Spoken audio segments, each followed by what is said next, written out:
Next up, I'm going to be talking about Biden's UN speech, and this is where I'll wrap up the show. I don't have a ton to get into here, but he says a couple of interesting things. The first is that the U.S. isn't seeking a Cold War with China, which just isn't true, right? This is an outright lie. The U.S. has continues to support and sell Taiwan, new and advanced weaponry that has increased tensions. Recently, the UK sailed their warship through the Taiwan Strait. This was condemned by China, and actually, I guess the Chinese ship followed the UK ship through the Taiwan Strait, but this comes just after the AUK US treaty was signed, and you have to wonder if that was a part of it. The Air Force Secretary Frank Kendell, who is at least famous on this show for being a China paranoid, who said that his priorities as Air Force Secretary are China, China, China, says that China is prepared to put weapons into space, preparing Americans to expand our Cold War with China to like that fiction that Ronald Reagan was talking about, the Space Force and the Death Star and all that, putting that in space. It seems like Joe Biden, but particularly his Air Force Secretary Frank Kendall is now moving the U.S. in the direction, and then Joe Biden, of course, shows up to the UN and says that we're not seeking a Cold War. The U.S. is also going to spend a lot of money in this Cold War with China, with some projects it's planning in Latin America. We currently have U.S. Deputy National Security Advisor Dalip Singh, and I believe he is in Colombia first and then traveling to Ecuador and Panama, looking for infrastructure projects for the U.S. to invest in. This is a part of the Build Back Better World strategy that the Biden administration is engaging in, and this is supposed to be America's counter to Belt and Road. I'm not quite sure that this is going to be long lasting or how much consideration they put into the initials here, because they're calling it B3W because they can't call it BBBW for some funny reasons, But yeah, so I'm not quite sure what marketing they put into it. But if anybody sees B3W, that's this Build Back Better World, and it's where the U.S. is preparing to sink, I have no idea, billions, if not a hell of a lot more, of our dollars into these developing third world countries.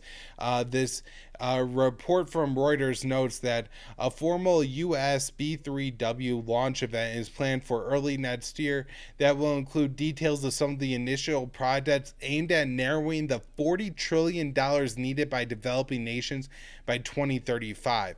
And so if they're trying to close a $40 trillion gap, they have to really be considering hundreds of billions, if not trillions of our dollars that they're going to spend on this. And of course, this is going to be, like, I'm sure, a lot of money laundering and money funneling to the leaders of these countries, so they remain significantly anti-China for the U.S.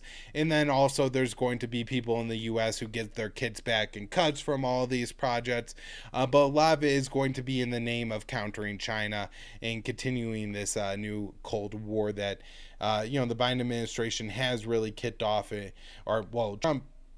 Biden under the Obama administration, the pivot to Asia kicks it off. Trump really ramps it up. And of course, Biden has essentially had his foot on the accelerator the whole time.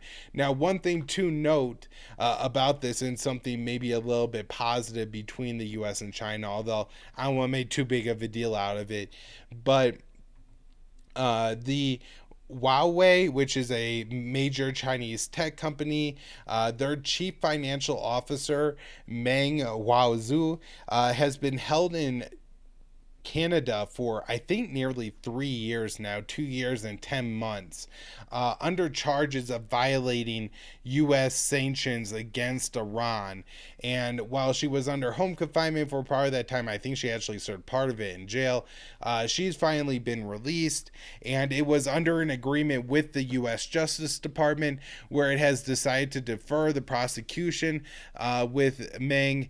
And they, I guess, came to this agreement where 4 years from now, or 4 years from the date of her arrest, which is about 14 months from now, just over a year, that this deferred prosecution will be dropped so long as, I guess, the U.S. doesn't recharge her for this during that time. What they allege is that Huawei, in connection with their Iranian-based subsidy Skycom, were, violating U.S. sanctions against Iran.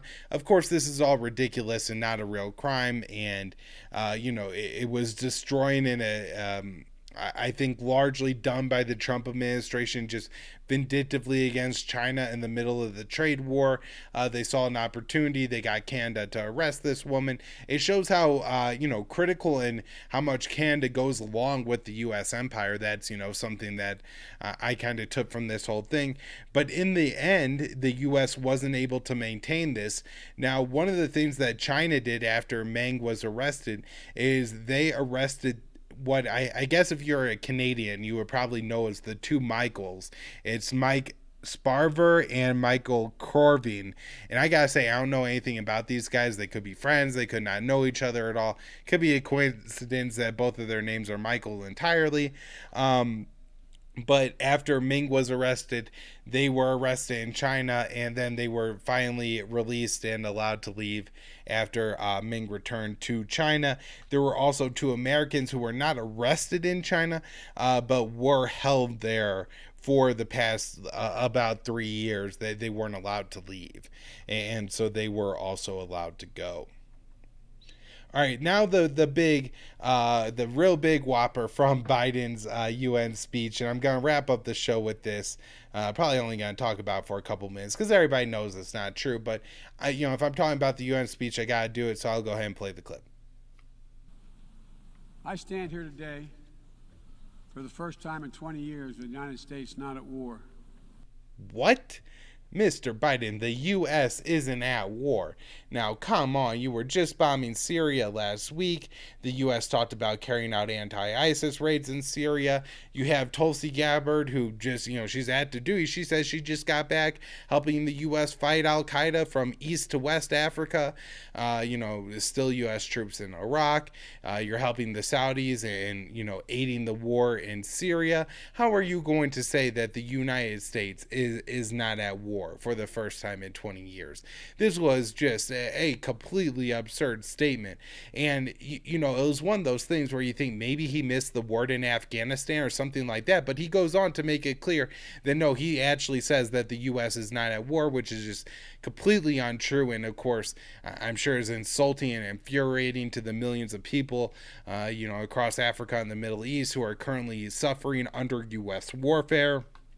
But one of the amazing things about it was this wasn't also a situation where Biden seemed like he was giving up at the end of his speech and just trying to ramble on to get out of there.